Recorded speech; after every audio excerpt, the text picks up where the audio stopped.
Hujambo popote ulipo Afrika na kote duniani. Leo Ijumaa tunakukaribisha kwa idhaa yako. Hii ni idhaa ya Kiswahili ya Sauti ya Afrika. Haya ni matangazo maalum ambayo yanaangazia matukio muhimu barani na yanayotuhusu sisi raia na wakazi wa bara hili. Tunakuandalia taarifa mbalimbali ikiwemo sanaa, uongozi, afya, teknohama na michezo na mazingira. Lakini muhimu zaidi ni kwamba huu ni ukumbi wako ambapo sauti yako wewe Mwafrika inasikika, inaheshimiwa na kupewa nafasi zaidi. Jina langu ni Kennedy Wandera. Andamana nasi kwenye majukwaa yetu ya Facebook, YouTube, X na TikTok. Tafuta idhaa ya Kiswahili Sauti ya Afrika. Karibu.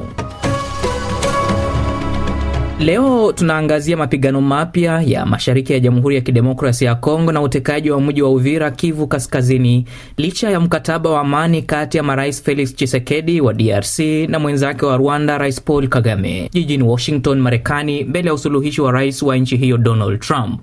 Je, mkataba haupo tena na ni nani wa kulaumiwa? Lakini kwanza tupate muhtasari wa matukio mengine barani naye mwenzangu Angela Ngendo. Vikosi vya usalama nchini Tanzania vilitumia nguvu kubwa kupita kiasi au isiyo ya lazima, ikiwemo mauaji, kuzima maandamano ya uchaguzi kati ya tarehe 29 Oktoba na Novemba 3 mwaka huu, ikionyesha kiwango cha kutisha cha kutojali haki ya uhai na uhuru wa kukusanyika kwa amani, wakati mamia ya watu wakisemekana kuuawa au kujeruhiwa nchini kote. Haya ni kwa mujibu wa shirika la haki za binadamu la Amnesty International. Utafiti huo mpya unaelezea kwa kina jinsi vikosi vya usalama vilivyofatua risasi za moto na mabomu ya machozi kuwalenga moja kwa moja waandamanaji na watu wengine binafsi ambao hawakuwa tishio la wazi la kusababisha vifo au majeraha makubwa. Shirika hilo lilibaini kwamba vikosi vya usalama vilizima interneti nchi nzima, huku vikiwapiga watu na kuwatendea ukatili, viliwazuia majeruhi wapate matibabu na kuwatia nguvuni baadhi ambao bado walikuwa wakihitaji kupata matibabu. Tukisalia humo Tanzania, ni kwamba Mahakama Kuu msajala ndogo ya Dar es Salaam imekubali kufunguliwa kwa shauri la kupinga uhalali wa utendaji wa Tume ya Taifa Uchaguzi na Mipaka NEC kuhusiana na matukio yaliyotokea kabla, wakati na baada ya uchaguzi mkuu uliofanyika Oktoba 29 mwaka huu. Mahakama imeamua kwamba kuna msingi wa mashtaka kuendelea kusikilizwa, ikitoa nafasi kwa malalamishi kuchukua hatua ya kisheria kwa madai kwamba NEC haikutekeleza wajibu wake kama ilivyopaswa kulingana na sheria ya uchaguzi. Kwingineko, zaidi ya raia 1000 waliuawa wakati ambapo wapiganaji wa kundi la waasi wa jeshi la Sudan RSF walipotoa kambi ya wakimbizi eneo la Darfur Aprili mwaka huu. Ripoti ya Umoja wa Mataifa imebainisha hilo na kusema kuwa thuluthi ya idadi hiyo waliuawa kinyama wakati wa makabiliano kati ya wanajeshi na waasi wa serikali. Mauaji kama haya ya raia hayafai, yanachangia mauaji halaiki au uhalifu wa kibinadamu, amesema kamishna wa Umoja wa Mataifa wa haki za binadamu Volker Turk kupitia taarifa yake. Ripoti hiyo kwenye ukurasa 18 ilianika maovu na mauaji ya kiholela dhidi ya raia wa Sudan, hasa wakati wa makabiliano kati ya jeshi na waasi. Huku Uganda ikiendelea na kampeni za uchaguzi mkuu mwaka 2026, kiongozi wa upinzani na mgombea urais wa chama cha National Unity Platform NUP Bobi Wine anasema kuwa iwapo ataingia madarakani hatatafuta kulipiza kisasi wala kuadhibu maafisa wa polisi kwa yaliyotendeka katika uchaguzi uliopita.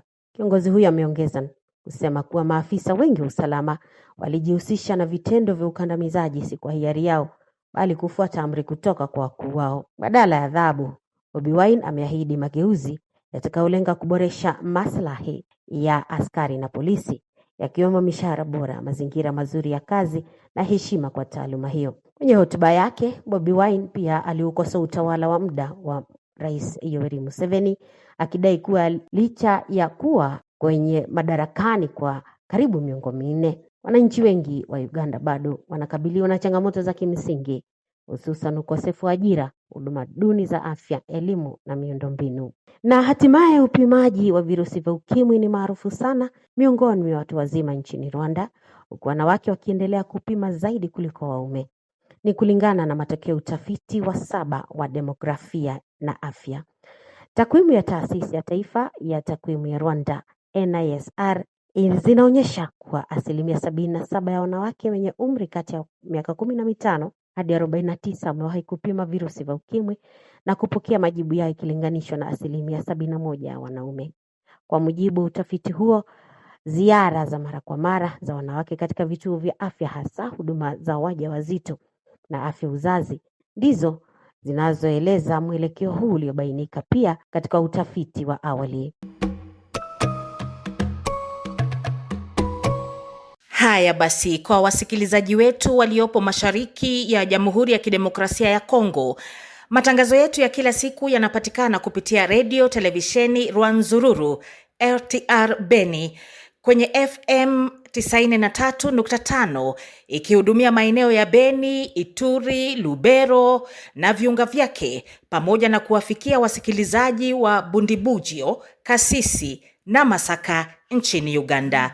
Karibuni sana washirika wa redio, wadau wa maendeleo na wawekezaji wa Afrika. Kwa heshima na furaha kubwa tunawakaribisha kuungana nasi katika safari ya kuijenga na kuikuza idhaa ya Kiswahili ya Sauti ya Afrika, jukwaa linalounganisha sauti ya Waafrika kuvuka mipaka na kuleta mabadiliko chanya katika jamii zetu. Sauti ya Afrika ni zaidi ya redio, ni daraja la mawasiliano, elimu, biashara na utamaduni. Kupitia ushirikiano na redio washirika kutoka nchi mbalimbali za Afrika, tunafikisha habari za kuaminika, elimu yenye tija, burudani bora na fursa ya kiuchumi kwa mamilioni ya wasikilizaji. Hii ni nafasi adhimu kwa wawekezaji wa Afrika kuunga mkono chombo chenye ushawishi mkubwa, chenye hadhira pana na chenye mchango wa moja kwa moja katika maendeleo ya bara letu. Tunawaalika wawekezaji, taasisi na wadau wa mawasiliano kushirikiana nasi katika kupanua wigo wa matangazo, kuimarisha teknolojia ya redio na kukuza vipindi vinavyochochea ujasiriamali, amani na mshikamano wa Afrika. Kwa pamoja na washirika wetu wa redio kutoka mataifa mbalimbali ya Afrika, tunajenga mtandao imara wa mawasiliano unaofungua fursa mpya za uwekezaji, biashara na maendeleo ya kijamii. Kwa sasa endelea kutupata kwa majukwaa yetu ya YouTube, Facebook, TikTok na X.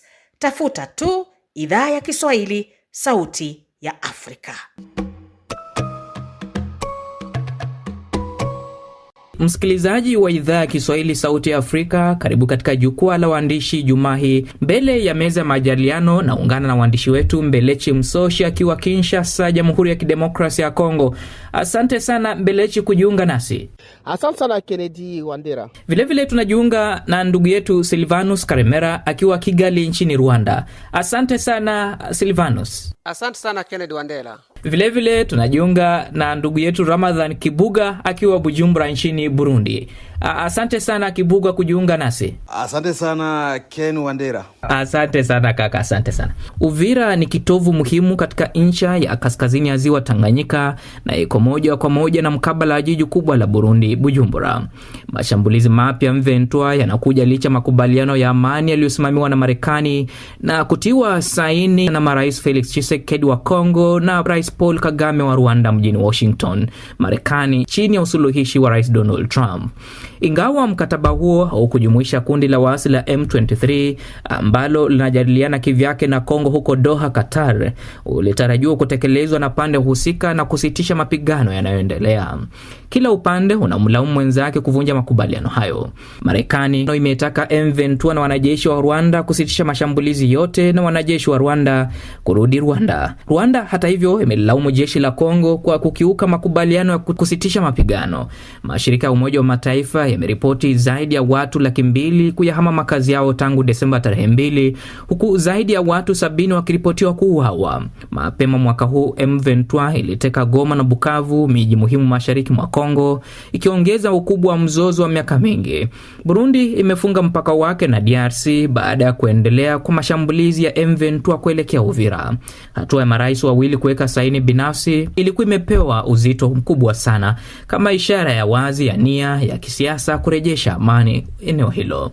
Je, mkataba huu haupo tena? Na ni nani wa kulaumiwa? Lakini je, ni kejeli ya wazi kwa Trump? Mbelechi Msoshi, ukiwa hapo Kinshasa, M23 inadai kuikomboa Uvira. Ni nani wanayemkomboa? Ni wananchi au ni maslahi yao binafsi? Naam, Kennedy, unajua kwanza wakati wahasi wa M23 waliteka mji wa Uvira, kulikuwa taarifa ya vyombo vya habari ambayo msemaji wao Lawrence aliandika ya kwamba wamekuja kugomboa wakongomani ambao ni wasirika wa ubaguzi. Waliona kwamba tayari serikali imeanza kuwaua wakongomani na kubagua wakongomani ambao wanadaiwa kuwa wanazungumza Kinyarwanda. Hiyo ndio wameendelea kutetea, lakini serikali, kama nilivyosema kila mara, serikali imesema kwamba kabila za Wanyarwanda, Wanyamulenge wamewakilishwa katika serikali, na serikali imesema kama hiyo ni kisingizio, lakini wana njama ya kuwa na udhibiti wa Jamhuri ya Demokrasia ya Kongo, haswa eneo la mashariki mwa Kongo, na wamesema ya kwamba ni Rwanda ndo imekuwa na njama hiyo ya kudhibiti eneo la mashariki mwa Kongo. Kusema kama wamegomboa nani, ni hao tu wapiganaji wa M23 ndo wanajibu kwa swali hilo. Wewe umekuwa ukifuatilia mapigano haya kwa muda mrefu sasa.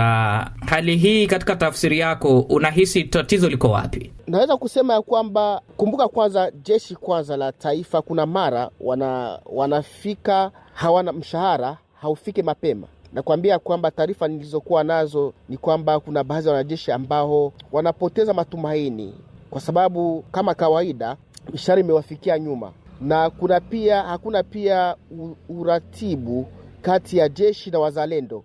Yaani kuna mara jeshi la taifa na wazalendo hawasikilizane, na shida ni uratibu, koordinata ya vita hiyo ndio shida. Na kunasemekana pia pesa ambazo zinapaswa kufikia wanajeshi zimekuliwa, na hata zile ambazo zinapaswa kufikia wale wazalendo ambao pia ni raia ambao wamejitolea hawana mshahara ya kila mwezi, lakini kuna pesa ambazo kweli Kinshasa au viongozi wamechukua kwa mujibu wa baadhi ya wanajeshi au wazalendo ambao tunawasiliana nao. Na kumbuka ya kwamba bajeti pia ya jeshi kwa sasa imesemekana ya kwamba baada ya kura ambayo imepita bungeni, kwa sasa ndo bajeti ya nchi yote ni bilioni 20 ya dola za Kimarekani, na kwa sasa jeshi itakuwa na 80% ya bajeti ya nchi.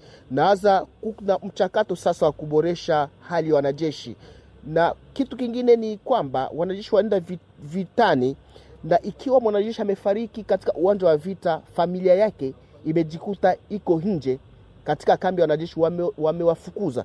Hiyo pia inashusha nguvu ya jeshi, yaani jeshi anapigana na anawaza ya kwamba mimi nikifariki katika uwanja wa mapambano, familia yangu itaendelea kuishi vipi huku Kinshasa au katika kambi ambayo imebaki. Wanajeshi wana vifaa, na ukiona kabisa wanavaa vizuri, wana silaha mzito, lakini hawana hiyo fursa ya kuendesha vita kwa sababu kuna changamoto nyingi. Na imesemekana ya kwamba idadi rasmi ya wanajeshi ambao wako katika uwanja wa mapambano haijulikani na Kinshasa.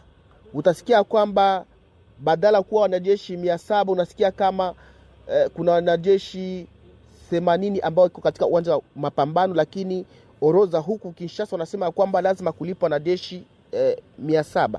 Hiyo pia inaleta tatizo katika uwanja wa mapambano. Asante sana Mbelechi Msoshi ukiwa hapo Kinshasa. Nitarejea kwako baadaye. Nikuje kwako kwa Silvanus Karemera. Silvanus, kutekwa kwa Uvira, mji muhimu sana wa Kongo, na M23, kuna tafsiri waje kwa sasa kwa mtazamo wako? Asante Ken. Nadhani kutekwa kwa mji wa Uvira kuna maanisha kwamba ile kauli ya M23 kwamba wataikomboa Kongo nzima inaashiria kwamba inawezekana ikawa ni kweli, kwa sababu Corneille Nangaa siku ya kukamata Uvira alisema kwamba kikundi chao kinanuia kurejesha amani katika nchi nzima ya Kongo. Akawa analaumu utawala wa Kinshasa kwamba ni utawala ambao hauwajibiki, kwamba umejaa ulaji rushwa, kwamba umejaa matatizo ya kiutawala na nini. Vitu ambavyo alivizungumza baadhi hata Mbelechi amevizungumzia. Kwa hivyo kutaka kwa mji wa Uvira, huu ni mji ambao ni mji wa kimkakati, kwa sababu ni mji ambao unaunganisha mji mkuu wa Burundi, Bujumbura, na niseme tu kwamba Uvira ni kama mapafu ya Bujumbura.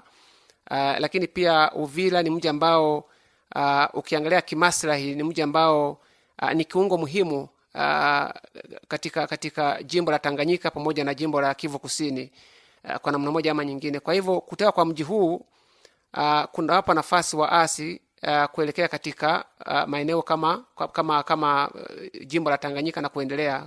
Mwenzangu amesema maeneo ya Baraka na Fizi huko ni kama wanatoa njia, na kama umefuatilia hata Katumbi, huyu mpinzani mkuu kabisa ambaye ni mpinzani mkuu wa Kisekedi, yeye pia ametoa malalamiko, na tunavyotambua ni kwamba kihistoria eneo la Katanga kuna kipindi hata iliwahi kutaka kujitenga, lakini kutokana na mvutano wa Wafaransa na wa Marekani ikashindikana. Lakini bado hicho kiini cha kuweza kujihisi kama wao pia ni sehemu ambayo inatakiwa ijitenge bado ipo.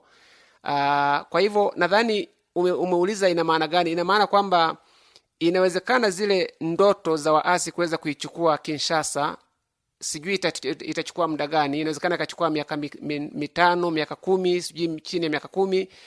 Lakini kama nilivyosema katika makala iliyopita, endapo serikali ya Kinshasa haitajipanga upya na kutazama udhaifu ambao unapatikana, ikachukua muda mrefu kuweza kulaumu nchi jirani.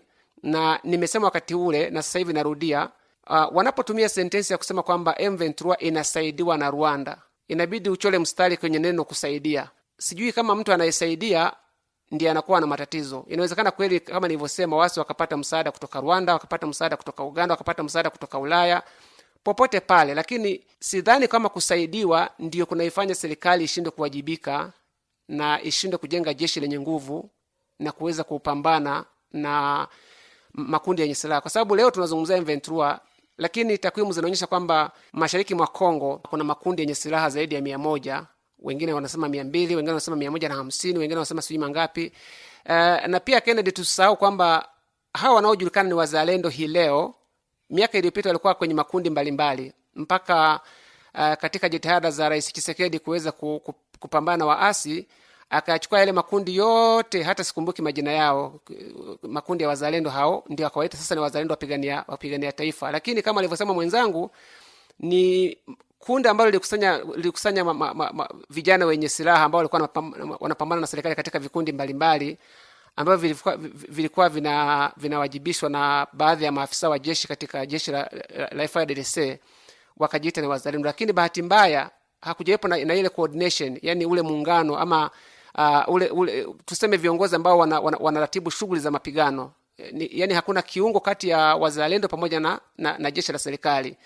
Na ukiangalia katika siku za hivi karibuni, tuseme nina maana ya kwamba mwezi mmoja, miezi miwili hivi, pale Uvira kumetokea mapigano mara kadhaa kati ya jeshi la serikali ya Kinshasa na wapiganaji wazalendo. Sasa unashangaa ni kwa namna gani watu ambao wana nia moja, sababu moja, lengo moja, kutoka nchi moja, kupambania serikali moja, hao pia warudiane miongoni mwao na kuanza kupigana. Hiyo inaonyesha kwamba kuna mianya, kuna nyufa katika utawala. Sasa kinachosikitisha siku zote, mimi naipenda Afrika, naipenda Kongo, naipenda Rwanda, naipenda Burundi, na wapenda wa Afrika.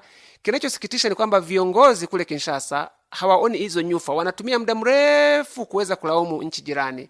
Na katika hali kama hiyo, wamelaumu kabla Goma ichukuliwe ikachukuliwa, wamelaumu kabla Bukavu ichukuliwe ikachukuliwa, wamelaumu vitongoji mbalimbali eneo la Masisi pale ichukuliwe ikachukuliwa, mpaka leo tunaona Uvira inaanguka. Na sasa sijui, na pia wanaendelea kulaumu. Sijui kama bado hakujapatikana funzo la kuweza kuchukua mikakati mipya na kuweza kwa sababu kama kulaumu hakujatoa suluhisho la matatizo ambayo yanaendelea, kwa nini basi wasitafute suluhisho nyingine? Kwa hivyo umeniuliza kwamba ina maana gani? Ina maana kwamba inawezekana hii ushahidi mwingine kwamba wakati serikali ikiendelea kuendelea mataifa makubwa kama Marekani na Ulaya, nadhani sijui kama wazungu watasaidia. Nadhani hii ni ishara kwamba inawezekana M23 ikachukua mji mwingine, bado serikali ya Kinshasa ikilia na wazungu wakilia na kuendelea mpaka mwisho. Asante sana Karemera. Lakini swali jingine ambalo linaweza kuulizwa hapa ni kwamba kwa nini unahisi serikali ya Kongo haijafanikiwa kudhibiti zaidi ya makundi 100 ya waasi kwa miaka mingi hii, licha kwamba kuna msaada wa kimataifa, nguvu kazi ni udhaifu, na kuna mamluki ambao vile vile wako pale. ni udhaifu wa kijeshi, kisiasa, au ni rushwa tu ambayo alivyosema Mbelechi kuna matatizo mengi kwa jeshi la FARDC? Nadhani ni udhaifu wa serikali, kwa sababu serikali ni kiungo muhimu katika ngazi zote. Serikali ikiwa imejipanga vizuri, inaweza ikatetea maslahi ya jeshi, ikatetea maslahi ya kiraia, ikatetea maslahi ya kidiplomasia. Sasa serikali kama ina matatizo, basi kila sehemu inakuwa na matatizo, kwa sababu inasikitisha kweli kwamba kwa sababu ukiangalia kwa mfano eneo la Ituri kuna wanajeshi wa Uganda pamoja na wapigana na makundi kama ADF.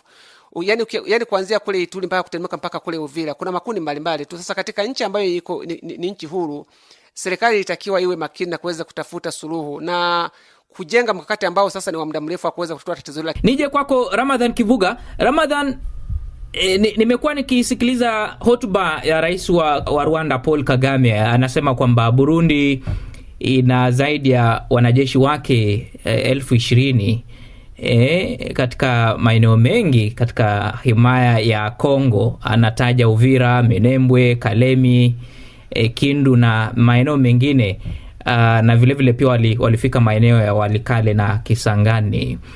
Sasa yeye anahisi kwamba iwapo ile jeshi la SADC liondoka katika himaya ya Jamhuri ya Demokrasia ya Kongo, mbona Burundi libaki hapo? Hili unaliona kama tatizo, Ramadhan Kibuga?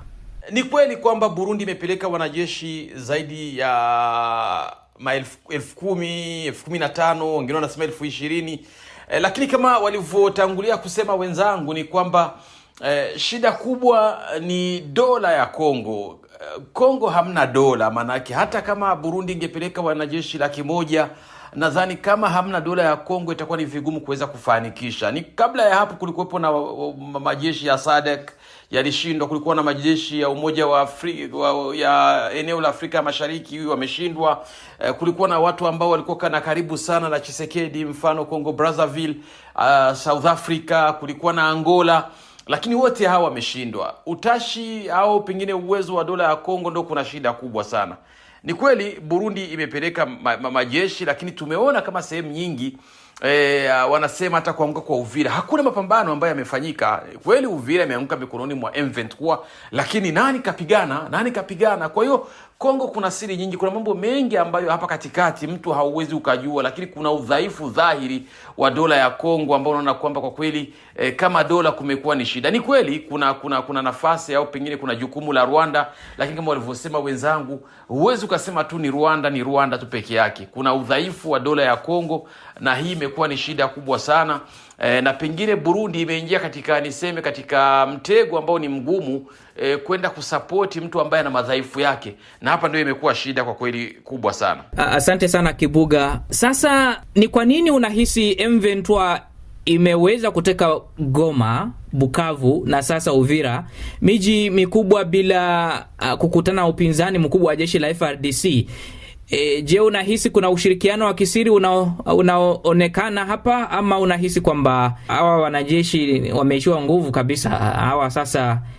Kuna matatizo kwenye jeshi hilo, kwa sababu taarifa zinaonyesha kwamba baada ya mtutu wengi walitoroka na walikuwa wanahama maeneo hayo kupitia usafiri wa maji. Hili linakugusa hili, Ramadhan? Ni kweli kwamba miji imekwenda inaanguka mmoja hadi mwingine. Kuna nafasi ya Rwanda, hii haiwezi kapingika, kwa sababu Rwanda, Umoja wa Mataifa wanasema wako na wanajeshi kati ya 6,000 na 8,000. Ni kweli kuna yale maeneo ambayo yanasogeleana na Rwanda. Hili haliepukiki, lakini ukiona mambo yanavyokwenda unaweza ukaona kwamba kuna siri kubwa ambayo iko ndani. Utaona kwamba jeshi sio jeshi ambalo tunadhani kwamba lina uwezo mkubwa, lakini vile vile utaona kwamba hakuna nidhamu hata moja upande wa uwanja wa mapambano. Unaona kwamba hamna nidhamu yoyote ile ambayo ipo, na kwamba hata muda utavyoendelea inawezekana kwenda kupoteza miji. Kwa hiyo nadhani kwanza acha tuone mwelekeo wa hii vita unakwenda vipi, kwa sababu wanamaliza maeneo ambayo unaweza kusema kwamba yako jirani na Rwanda. Kesho kama tulivyosema Uvira ni mji wa kimkakati, kama itakuwa nia ni ya kuendeleza upande wa Tanganyika na kwenda Katanga, hapa ndio tutaona mengi zaidi.